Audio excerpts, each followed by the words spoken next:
Social मीडियावरती अनेकदा तुम्ही रस्त्यावरील नागरिकांवर भटक्या प्राण्यांनी हल्ले केल्याचे पाहिले असतील. मात्र सध्या व्हायरल होत असलेला हा व्हिडिओ असाच आहे, ज्यामध्ये एका बैलानं चक्क प्रवाशांमध्ये शिरत हैदोस घातलेला आहे. म्हणजेच या बैलानं बसमध्ये प्रवेश करत हैदोस घातलेला आहे. पुढे या प्रवाशांचा गोंधळच उडालेला आहे. ड्रायव्हर कंडक्टरनं मात्र तेथून कसा वसा तरी जे वाचवत धूम ठोकलेले आहे. नेमकं प्रकरण काय आहे, जो पाहिल्यानंतर तुम्ही देखील आश्चर्यचकित झाल्याशिवाय राहणार नाही आहे. व्हायरल होत असलेल्या व्हिडिओमध्ये तुम्हाला एका बसमध्ये बैल घुसलेला पाहायला मिळतोय. बसमध्ये बैल घुसल्यानंतर तो चक्क बसमधील काचा देखील फोडताना दिसतोय.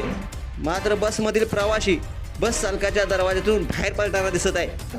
हा सर्व थरार तेथील परिसरातील एका व्यक्तीनं आपल्या मोबाईल कॅमेरामध्ये कैद केलेला आहे. संपूर्ण धक्कादायक घटनेचा हा व्हिडिओ आतापर्यंत लाखो लोकांनी पाहिला आहे, तर अनेक लाईक्स देखील मिळालेले आहेत. सोशल मीडियावरती बैलाचे यापूर्वी देखील व्यक्तीवर हल्ला झाल्याचे तुम्ही पाहिले असेल. व्हिडिओ पाहिल्यानंतर कमेंट्स बॉक्समध्ये अनेक प्रतिक्रिया नेटकरी करताना पाहायला मिळालेल्या आहे. त्यातील एका युजर्सनं म्हटलेलं आहे, व्हिडिओ बनवणे गरजेचं होतं का? तर दुसऱ्या युजर्सनं म्हटलेलं आहे, त्या बिचाराही समजून घ्या, प्रवास करायचा असेल. तर तिसऱ्या युजर्सनं म्हटलेलं आहे, दर दिवशी काही ना काही नवीन पाहण्यासाठी मिळतंच. तुम्हाला नवीन काहीतरी पाहायला मिळालं असेल तर नक्कीच आपल्या SS स्पोर्ट्स या चॅनलला सबस्क्राईब करा आणि अपडेट राहा. धन्यवाद.